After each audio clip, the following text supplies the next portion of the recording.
يا أيها الذين آمنوا إذا نودي للصلاة من يوم الجمعة فاسعوا إلى ذكر الله وذروا البيع ذلكم خير لكم إن كنتم تعلمون.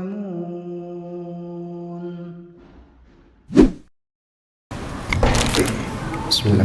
السلام عليكم ورحمة الله وبركاته. إن الحمد لله نحمده ونستعينه ونستغفره ونعوذ بالله من شرور أنفسنا ومن سيئات أعمالنا. من يهد الله فلا مضل له ومن يضلل فلا هادي له. أشهد أن لا إله إلا الله وحده لا شريك له وأشهد أن محمدا عبده ورسوله. اللهم صل وسلم على محمد المجتبى وعلى آله وصحبه أهل التقى والوفاء. أما بعد. يا أيها المسلمون أوصيكم ونفسي بتقوى الله وطاعته فقد فاز من اتقى. فقال الله تعالى في القرآن الكريم: يا أيها الذين آمنوا اتقوا الله وقولوا قولا سديدا يصلح لكم أعمالكم ويغفر لكم ذنوبكم ومن يطع الله ورسوله فقد فاز فوزا عظيما. Alhamdulillah, puji syukur kita haturkan kepada Allah Subhanahu wa taala yang begitu dahsyat memberikan kita limpahan rahmat berkah pada siang hari ini, sehingga langkah kaki kita masih Allah ringankan untuk berjalan ke rumah Allah Subhanahu wa taala melaksanakan solat Jumat pada siang hari ini. Mudah-mudahan langkah yang Allah ringankan ini, gerakan kaki, lambaian tangan ini memasukkan kita menuju surganya Allah Subhanahu wa taala. Salawat serta salam tidak lupa kita curahkan pada Nabi Muhammad sallallahu alaihi wasallam atas Rasulullah sallallahu alaihi wasallam, atas pengorbanan beliau yang Allah utus ke dunia ini untuk memurnikan dinul Islam, memurnikan agama Islam, untuk membawa kita kepada kebaikan dan menjauhkan kita kepada keburukan dan menuju rahmat Allah Subhanahu wa taala. Sungguhnya kenikmatan yang terbesar adalah nikmat Al-Quran. Allah Subhanahu wa taala berfirman dalam Quran surah Ar-Rahman ayat 1 dan 2. Ar-Rahman 'allama Al-Quran. Allah menyebutkan di awal surah Ar-Rahman dengan menyebut namanya Ar-Rahman, yaitu yang Maha Penyayang. Kemudian Allah menyebutkan nikmat-nikmat sebagai konsekuensi dari sifat kasih sayangnya Allah. Maha Pengasih lagi Maha Penyayang. Dan nikmat yang pertama yang Allah sebutkan, 'allamal Quran, ialah yang telah mengajarkan Al-Quran. Demikian juga di surah An-Nahl yang para ulama menyebutkan dengan surah An-Ni'am, karena di awal surat tersebut Allah menyebutkan nikmat yang berbagai macam Allah berikan kepada manusia, kepada hambanya. Kemudian di penghujung Allah berkata, wa in ta'uddu ni'matallahi la tuhsuha. Jika kalian menghitung-hitung nikmatku, kata Allah, maka kalian tidak akan mampu untuk menghitungnya. Ketika Allah menyebutkan nikmat-nikmat tersebut, yang pertama Allah sebutkan adalah nikmat Al-Quran. Nazzilul malaika birruhi min amrihi ala man yasha'u min ibadihi. Allah menurunkan malaikat dengan membawa ruh, dengan membawa wahyu, yaitu membawa Al-Quran kepada hamba yang Allah kehendaki. Oleh karenanya Al-Quran adalah nikmat yang sangat besar yang Allah turunkan untuk mengeluarkan manusia dari kegelapan menuju jalan yang terang benderang. Dalam Quran surah lain Allah menjelaskan, sungguhnya telah datang dari Allah Subhanahu wa taala cahaya dan kitab yang menerangkan. Dengan kitab tersebut Allah Subhanahu wa taala memberi petunjuk bagi orang-orang yang mencari keridhaan Allah. Allah bukakan petunjuk jalan-jalan keselamatan dan Allah mengeluarkan mereka dari kegelapan ke jalan yang terang benderang. Dan Allah memberi petunjuk kepada mereka kepada jalan yang lurus. Allah Subhanahu wa taala berfirman, Inna hadzal Qur'ana yahdi lillati hiya aqwam. Sungguhnya Al-Quran ini memberi petunjuk kepada jalan yang terbaik. Oleh karenanya, siapa yang ingin mencari keterbaikan, carilah dalam Al-Quran. Ingin mendapatkan kehidupan yang terbaik, carilah dalam Al-Quran. Ingin dadanya lapang, carilah dalam Al-Quran. Ingin keluarganya bahagia, carilah dalam Al-Quran. Maka Allah telah memberikan kebaikan-kebaikan, petunjuk-petunjuk itu dalam Al-Quran. Tak lebih seperti map. Ketika kita dalam perjalanan panjang, kita membutuhkan petunjuk. Begitu juga kehidupan dalam dunia yang panah ini, yang begitu banyak ujian ini, kita butuh tuntunan. Kita butuh petunjuk. Apa yang telah Allah berikan petunjuk kita, yaitu melalui Rasulullah sallallahu alaihi wasallam, yaitu Al-Qur'an. Maka bergegaslah kita untuk mencari petunjuk Allah, mencari keridhaan Allah itu melalui dengan Al-Qur'an. Dan Al-Quran sebagai pemberi kebahagiaan dan obat pada hati kita. Dalam Al-Quran Allah berfirman, "Ma anzalna 'alaikal Qur'ana litashqa." Kami tidak turunkan Al-Quran kepadamu wahai Muhammad agar kamu menderita. Kata para ulama, yaitu kami turunkan Al-Quran agar engkau bahagia wahai Rasulullah, agar engkau senang. Dalam Quran surah lain Allah menjelaskan, wa nunazzilu minal Qur'ani ma huwa shifaa'un wa rahmatul lil mu'minin. Dan kami turunkan Al-Quran, yang Al-Quran merupakan obat dan rahmat bagi kaum mukmin. Kata para ulama, Al-Quran adalah obat baik bagi jasad maupun bagi roh manusia. Ya ayyuhan nas qad ja'akum mau'izatun mir rabbikum wa shifaa'un lima fis sudur. Wahai manusia sekalian, sungguh telah datang Al-Quran yang merupakan pelajaran dari Rabb kalian untuk kalian, dan obat bagi penyakit yang ada di dalam dada. Karena itu carilah Al-Quran ketika hati kita sedang sesak, kita banyak masalah pada kehidupan kita, maka carilah Al-Quran. Jangan abaikan Al-Quran kepada kehidupan kita. Maka ketika orang mengabaikan Al-Quran, maka hatinya akan sempit. Otomatis ketika kita mengabaikan petunjuk kehidupan ini, hanya kesengsaraan yang kita dapatkan. Wa man a'rada 'an dzikri fa inna lahu ma'isyatan dhanka.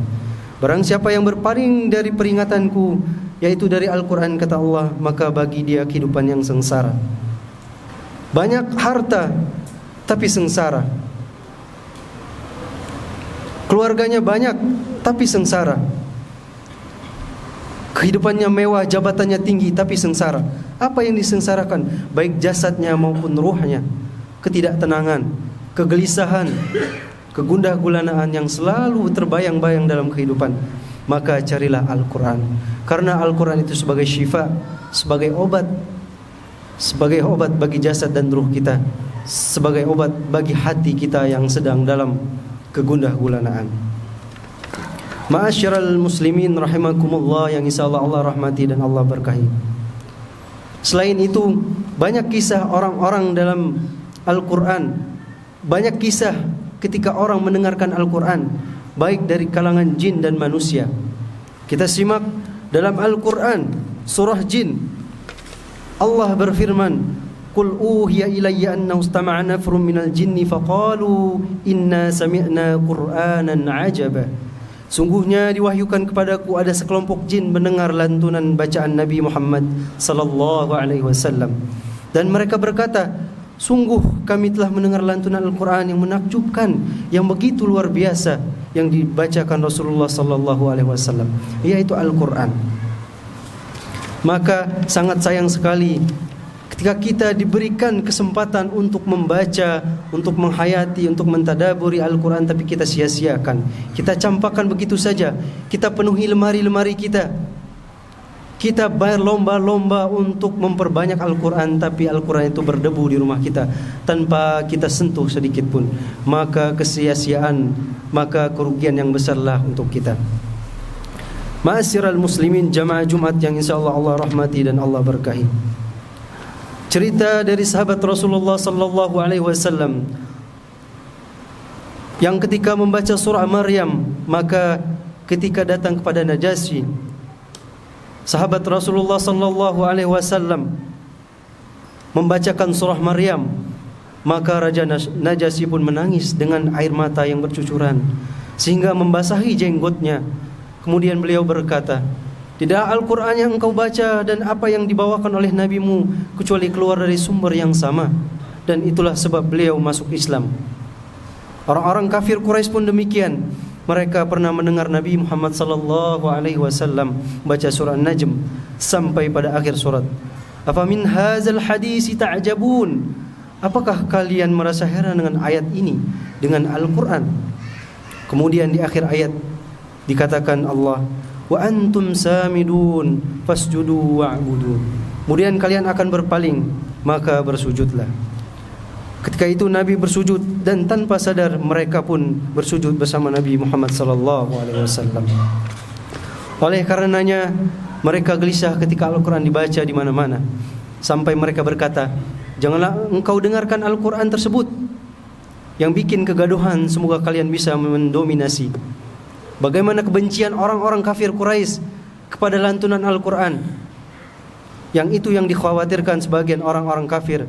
Mereka gelisah ketika Al-Quran tersebar di mana-mana. Mereka ingin menjatuhkan Al-Quran, namun mereka tidak mampu. Mereka tidak bisa membuktikan adanya kesalahan dalam Al-Quran. Dan Allah berfirman, tidaklah mereka mentadaburi Al-Quran. Seandainya Al-Quran berasal dari selain Allah, tentu mereka akan mendapatkan banyak perbedaan di dalamnya. Namun mereka tidak mampu. Lalu Allah Subhanahu wa taala berfirman, wa innahu lakitabun aziz. Sungguhnya Al-Quran adalah kitab yang mulia. Mereka berusaha mencari kesalahan Al-Quran, mereka tidak akan mampu. Mereka yang mampu hanyalah membakar Al-Quran, mencampakkan Al-Quran, menjatuhkan Al-Quran di hadapan kita. Tapi mereka tidak akan pernah mampu untuk merubah sedikit pun Al-Quran, karena dia berasal dari Zat yang maha agung dan maha perkasa, yaitu Allah Subhanahu wa ta'ala. Maka sungguhnya Al-Quran menakjubkan. Lihatlah anak-anak kecil yang mungkin saat ini berseleweran di media sosial, umurnya masih belia, bahkan belum dikatakan baligh, 6-7 tahun, kadang lebih dari itu sudah menghafal Al-Quran. Begitu mudah Al-Quran itu dihafalkan oleh anak-anak, sampai Allah telah berkata, walaqad yassarnal Qur'ana lidzikri fahal mim muddakir. Dan sungguh telah kami mudahkan Al-Quran untuk dihafalkan, maka adakah orang yang mampu mengambil pelajaran? Pertanyaannya, apakah kita mau? Sudah sampai mana? Sudah sejauh mana keinginan kita untuk belajar Al-Quran? Sudah sejauh mana perbaikan bacaan Al-Quran kita? Maka ketika Allah masih memberikan umur kepada kita, maka manfaatkanlah umur itu dengan sebaik-baiknya. Carilah yang mungkin belum bisa belajar membaca Al-Quran, carilah guru. Begitu banyak di masjid-masjid, di surau-surau, banyak guru yang mengajarkan Al-Quran. Maka bersegeralah, karena Al-Quran itu salah satu nikmat yang agung yang Allah turunkan. Maka Al-Quran adalah petunjuk bagi kita. Mudah-mudahan kita dijauhkan dari orang-orang yang mencampakkan Al-Quran, dan Allah campakkan nanti kelak di yaumul qiyamah. Moga kita digolongkan ahlul Quran dan ahlul jannah oleh Allah Subhanahu wa ta'ala. Barakallahu li wa lakum.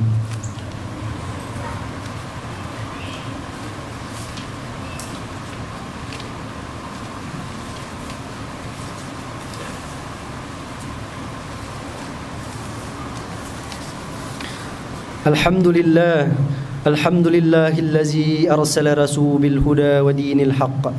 Alhamdulillahillazi arsala rasulullah bil huda wa dinil haqq liyuzhirahu 'ala ad-din kullih walau karihal musyrikun. Ashhadu an la ilaha illallah wa ashhadu anna Muhammadar Rasulullah. اللهم صل وسلم على محمد وعلى آل محمد كما صليت على إبراهيم وعلى آل إبراهيم وبارك على محمد وعلى آل محمد كما باركت على إبراهيم وعلى آل إبراهيم إنك حميد مجيد. إن الله وملائكته يصلون على النبي يا أيها الذين آمنوا صلوا عليه وسلموا تسليما. اللهم اغفر للمسلمين والمسلمات والمؤمنين والمؤمنات الأحياء منهم والأموات إنك سميع قريب مجيب الدعوات يا قاضي الحاجات. اللهم أعز الإسلام والمسلمين وأذل الشرك والمشركين ودمر أعداء الدين واجعل اللهم هذا البلد آمنا من مطمئنا رخاء صائرا بلاد المسلمين ربنا ظلمنا أنفسنا وإن لم تغفر لنا وترحمنا لكنن من الخاسرين وتب علينا يا مولانا إنك أنت التواب الرحيم ربنا آتنا في الدنيا حسنة وفي الآخرة حسنة وقنا عذاب النار والحمد لله رب العالمين عباد الله إن الله يأمر بالعدل والإحسان وإيتاء ذي القربى وينهى عن الفحشاء والمنكر والبغي يعظكم لعلكم تذكرون واذكروا الله العظيم الجليل يذكركم أقيموا الصلاة